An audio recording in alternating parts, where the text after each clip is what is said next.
We begin by praising Allah subhanahu wa ta'ala and bearing witness that none has the right to be worshipped or unconditionally obeyed except for Him. And we bear witness that Muhammad sallallahu alayhi wa sallam is His final messenger. We ask Allah to send His peace and blessings upon Him, the prophets and messengers that came before Him, His family and companions that served alongside Him, and those that follow in His blessed path until the Day of Judgment. We ask Allah to make us amongst them. Allahumma ameen. Dear brothers and sisters, as we prepare for a janazah today of a young brother of just 26 years from Bosnia, may Allah subhanahu wa ta'ala have mercy on him and accept him into al-Firdaus al-A'la and make it easy for his family. Allahumma ameen. We constantly read about people that pass away in very unpredictable ways and at very young ages. There was a brother in Canada, some of you may have seen the news, who was shot completely unprovoked in his 40s. I believe Brother Shakil, rahimahullah, was only 47 years old, and it made the national news.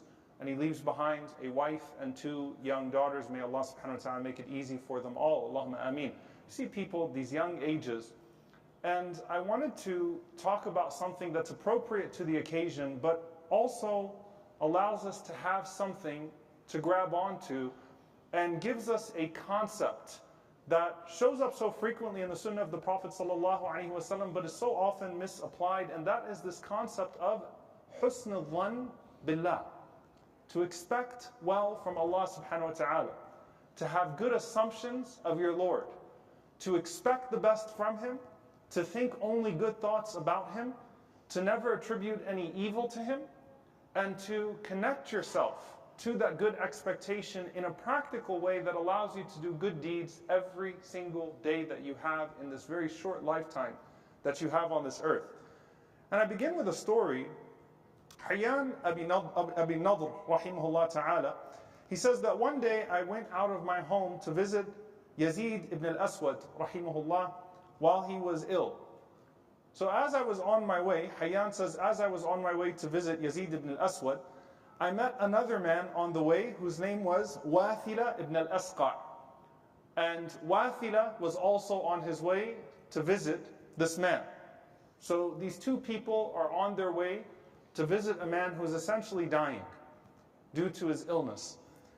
And he said, as we entered into the home of Yazid ibn al-Aswad, Wathila said to him, كَيْفَ ظَنُّكَ بِاللَّهِ? What are you expecting from your Lord? What are you expecting from Allah subhanahu wa ta'ala as you prepare to meet Him? He said, ظَنِّي بِاللَّهِ وَاللَّهِ حَسَنٌ. He said, I swear by Allah that what I expect from Allah is nothing but good. I have nothing but good expectation of Him. So Wathila said to him, فَأَبْشِرْ. Then glad tidings to you. فَإِنِّي سَمِعْتُ رَسُولَ اللَّهِ صَلَّى اللَّهُ عَلَيْهِ وَسَلَّمَ يَقُولُ. For I heard the Prophet صلى الله عليه وسلم say, قال الله عز وجل, أنا عند ظن عبدي بي إن ظن خيرا وإن ظن شرا. He said, I heard the Prophet ﷺ say that Allah has said, Allah Himself has said, I am what my servant expects of me. If he expects good, he shall get it, and if he expects bad, he shall get it. If his expectation of me is going to be good, then what will come to him will be nothing but good. And if his expectation of me is hardship, then he will get nothing but hardship from me. And there's a particular notion here of husn al-dhann billah, of assuming well of Allah, that you'll start to notice that it's deeply tied to a person's life as it is about to end. The connection between having a good expectation of Allah and death in particular is prominent in these narrations. Even with the Prophet ﷺ himself, Jabir ibn Abdullah radiallahu ta'ala anhu, he says that I heard the Prophet ﷺ say, قَبْلَ مَوْتِهِ بِثَلَاثَ, just 3 days before he himself died. Before he himself died, sallallahu alayhi wa sallam, لَا يَمُوتَنَّ أَحَدُكُمْ إِلَّا وَهُوَ يُحْسِنُ الظَّنَّ بِاللَّهِ. Let not one of you die unless he has good expectations of Allah subhanahu wa ta'ala. Meaning, don't let death come to you while you have negative thoughts about Allah, while you have negative thoughts about God. Anas radiallahu anhu says that one time I was with the Prophet ﷺ as he entered upon a young man who was dying. And as this young man was dying, the Prophet ﷺ said, كَيْفَ تَجِدُكَ? How are you? How are you? What is your situation? What are you feeling in these moments? And he said, أرجو الله يا رسول الله وإني أخاف ذنوبي. This is a perfect answer. He said, I hope for good things from Allah. I want Allah. I desire Allah. I have hope in Him. I want to meet Allah subhanahu wa ta'ala. I expect good things from Allah subhanahu wa ta'ala. All of these years of reading about Ar-Rahman, Ar-Rahim, the most compassionate, the most merciful, and this connection to Him. And all of these ayat, all these verses that you pass through about the mercy of Allah subhanahu wa ta'ala and the amazing rewards He bestows upon the believers. May Allah make us amongst them. Allahumma ameen. He said, Ya Rasulullah, Arjullah, I want all that. But at the same time, I'm afraid of my sins. So I'm caught between these two seemingly contradictory feelings. And the Prophet ﷺ put him to ease and put us to ease by extension by saying, لا يجتمعان في قلب عبد في مثل هذا الموطن إلا أعطاه الله ما يرجو وآمنه مما يخاف. Said, no servant of Allah will have these two feelings combined in their heart in this situation of yours, meaning as you're about to leave this world, except that Allah will give him what he hopes and will protect him from what he fears. No person leaves this earth with those two conflicting feelings in their heart. They are conflicting feelings, but they're both necessary feelings. If you relinquish one, then you'll either fall into despair or to destruction. So no person, the Prophet ﷺ said, that's good for you. No person is going to leave this earth with those two conflicting feelings, except that Allah will give that person what he hopes and will protect that person from what he fears. Abdullah ibn Mas'ud radiallahu ta'ala anhu said, and the narrations go on and on. He said, وَالَّذِي لَا إِلَهَ غَيْرُ. He said, I swear by him and who's by him besides who none is worthy of worship. وَالَّذِي لَا إِلَهَ غَيْرُ مَا أُعْطِيَ عَبْدٌ مُؤْمِنٌ شَيْئًا خَيْرًا مِنْ حُسْنِ الظَّنِّ بِاللَّهِ. No servant of Allah is given a gift that is greater than expecting well from Allah subhanahu wa ta'ala. It's actually a gift that Allah bestows upon you, that you think good thoughts about your Lord. No one is given anything greater than husn al-dhan billah. And he said that, and no one has husn al-dhan in Allah subhanahu wa ta'ala illa a'tahu Allah azza wa jalla dhannuhu dhalika bi anna al-khayra fi yadihi. And no one has these good expectations of Allah except that Allah will give him exactly what he expects of him, because all good is in the hand of Allah anyway. All good belongs to Him anyway. Now let's stop for a moment and let's deconstruct the applications versus the misconceptions for a moment, because some people apply this concept entirely wrong. In fact, in a way that completely betrays the purpose of the Prophet ﷺ sharing all of these amazing things about it. Clearly, it's important. Clearly, it's an act of the heart. This is something you have to generate in the heart. Clearly, it's an act that requires some, good cognitive thoughts about Allah subhanahu wa ta'ala, actually using your brain and actually thinking good thoughts about Allah. But beyond that, what is the practical application of it, and what are some of the misconceptions in regards to it? Number one, you cannot use husn al-dhan billah, a good expectation of Allah, as a pretext for disobeying Him. You can't use husn al-dhan in Allah to say, I don't need to pray because I think Allah is going to forgive me without praying anyway. I don't need to obey these rules. I don't need to follow this religion. I don't need to do this. I don't need to do that. And someone says to you, maybe it's time for you to wake up. Maybe it's time for you to change your ways.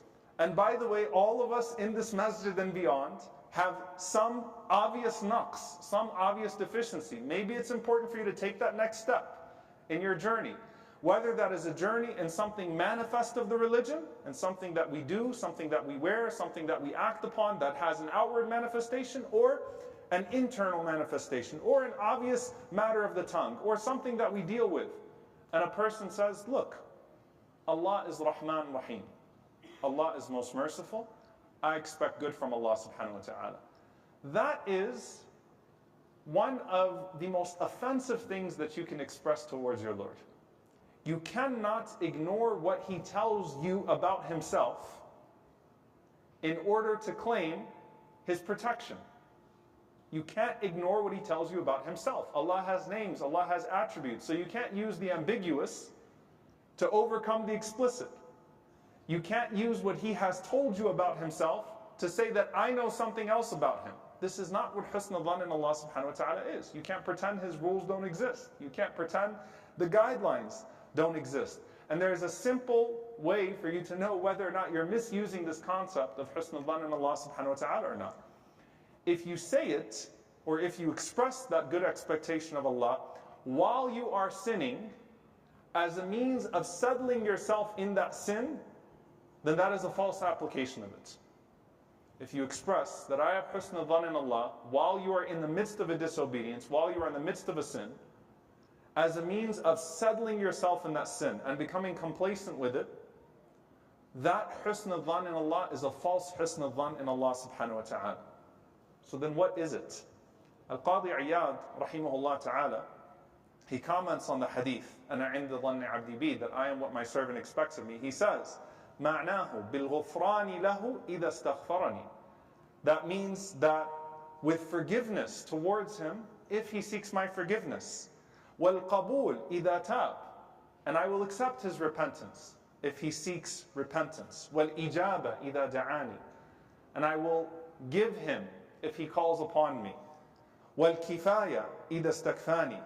And I will suffice Him if He seeks self-sufficiency through me. Notice that in each and every single one of these, there is an active responsibility that you have towards activating that husn al-dhan in Allah subhanahu wa ta'ala, towards actually making what you think of Allah subhanahu wa ta'ala a reality.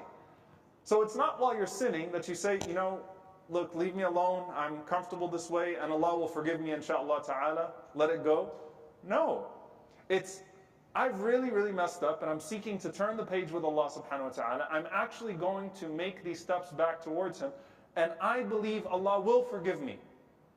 And I believe Allah subhanahu wa ta'ala will accept my repentance, no matter how many years I've been away from Him, no matter what I've done. That's the husn al-dhan in Allah subhanahu wa ta'ala. That's that good expectation of Allah.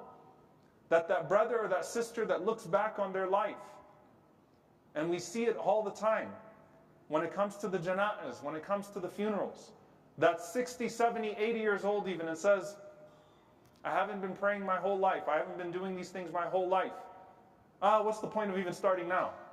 No. Husn al-dhan in Allah, a good expectation of Allah, is that you start now, and you believe that Allah subhanahu wa ta'ala will erase the entire past, not because you deserve it, but because His names and attributes warrant it. أَنَا عِنْدَ ظَنِّ عَبْدِي بِي. I am what my servant expects of me. And Imam al-Khattabi rahimahullah ta'ala, he commented on the hadith, لَا يَمُوتَنَّ أَحَدُكُمْ إِلَّا وَهُوَ يُحْسِنُ الظَّنَّ بِاللَّهِ, that no one of you should die except with a good assumption of Allah subhanahu wa ta'ala. He said, يَعْنِي فِي حُسْنِ عَمَلِهِ فَمَنْ حَسُنَ عَمَلُهُ حَسُنَ ظَنُّهُ وَمَنْ سَاءَ عَمَلُهُ سَاءَ ظَنُّهُ. He said, literally, husn al-dhan, a good expectation of Allah, means that you do good deeds. Because you wouldn't do good deeds if you didn't expect that Allah would accept them. And su' al-dhan in Allah, expecting evil of Allah, is evil deeds. Because you would not reduce yourself to that unless you felt like there was no hope for you in the hereafter. You didn't really know that it was there in the first place. And so your husn al-dhan in Allah, your thinking well in Allah subhanahu wa ta'ala, is equivalent to the good deeds that you do for the sake of Allah subhanahu wa ta'ala.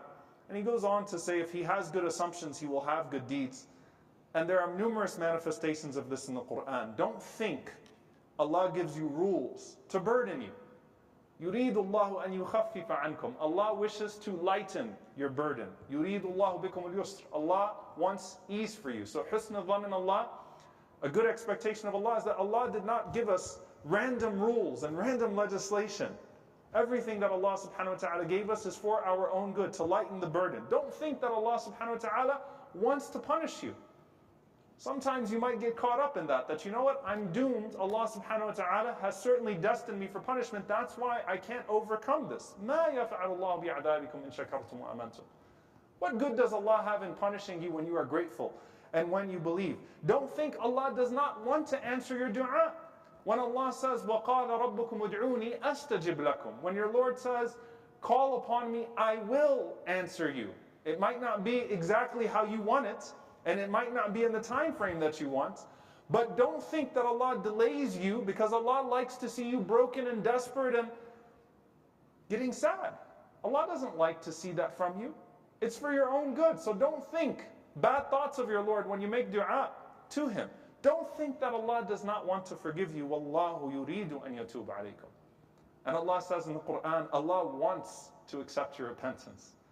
And that's why, as small and seemingly insignificant as it might be from you, not equivalent to the sins that you have committed, Allah subhanahu wa ta'ala says, it's gone, forget about it. No human being would deal with another human being like that. No human being would deal with another human being like that when you come to that person and you say, you know, look, I know it's been years and years and years and years, I'm sorry, and the person immediately says, forget about all of it, absolutely no compensation, I won't even mention it to you again, and by the way, you're rewarded for seeking forgiveness. That's husn al-dhan in Allah subhanahu wa ta'ala. That's what thinking well of Allah subhanahu wa ta'ala is, and that's the attitude, because it's an attitude that's from within and that has external consequences. The Prophet ﷺ said, don't you dare let death find you and you're not in that state of being. Thinking well of Allah, hoping the best from Him, and at the same time, fearing your sins. Not fearing that He can't forgive your sins, but fearing a little bit more of that deficiency so that you can do more for the sake of Allah subhanahu wa ta'ala. And there are numerous narrations. One of the things that we find, subhanAllah, there's a narration from Ammar ibn Yusuf rahimahullah. He said, Ra'aytu Hassan ibn Salih fi manami. He said, I saw Hassan ibn Salih in a dream. And I saw him in that dream, and he was in a good situation. He was clearly in a good situation. And I said, قَدْ كُنْتُ he said that I was waiting, مُتَمَنِّيًا لِلِقَائِكَ. I was waiting for the moment to meet you. I was hoping that Allah subhanahu wa ta'ala would let me meet you. فَمَاذَا عِنْدَكَ فَتُخْبِرَنَا بِهِ. What is it that you have seen in this journey that you've taken that you can advise us with? قَالَ أَبْشِرْ. He said, glad tidings. فَلَمْ أَرَى مِثْلَ حُسْنِ الظَّنِّ بِاللَّهِ عَزَّ وَجَلَّ. He said, glad tidings to you, I have not seen that anything helped me in this journey of mine and got me to this place than thinking well of Allah subhanahu wa ta'ala.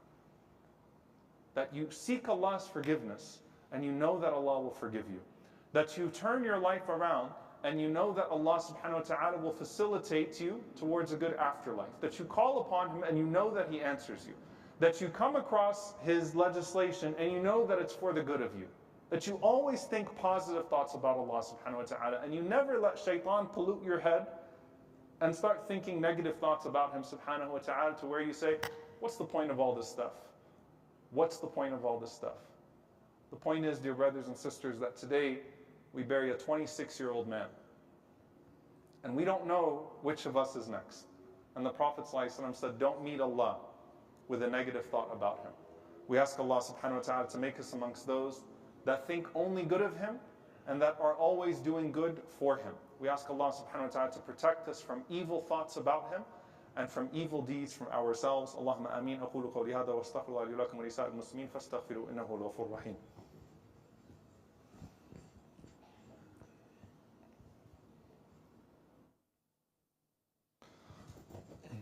الحمد لله والصلاة والسلام على رسول الله وعلى آله وصحبه ومن والاه. اللهم اغفر للمؤمنين والمؤمنات والمسلمين والمسلمات الأحياء منهم والأموات إنك سميع قريب مجيب الدعوات.